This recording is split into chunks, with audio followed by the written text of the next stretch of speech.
ভারতের প্রথম মহিলা রাষ্ট্রপতি কে?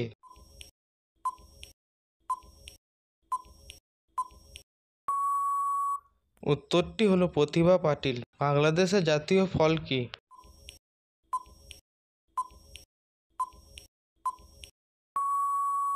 সঠিক উত্তরটি হলো কাঁঠাল। সূর্যের সবচেয়ে বাইরের স্তরের নাম কি?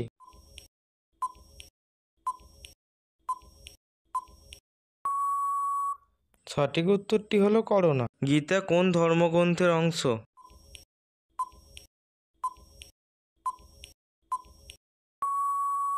সঠিক উত্তরটি হলো মহাভারত। ভারতে গুগলের সিইও কে?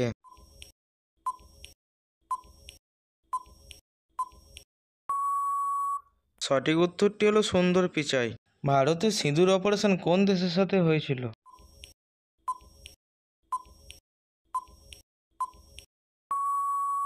সঠিক উত্তরটি হলো পাকিস্তান। তো বন্ধুরা, ভিডিওটি ভালো লেগে থাকলে ভিডিওটি একটি লাইক করে চ্যানেলটি সাবস্ক্রাইব করে রাখবেন আর কমেন্টে জানাতে ভুলবেন না যে আপনি কতগুলি প্রশ্নের উত্তর জানতেন।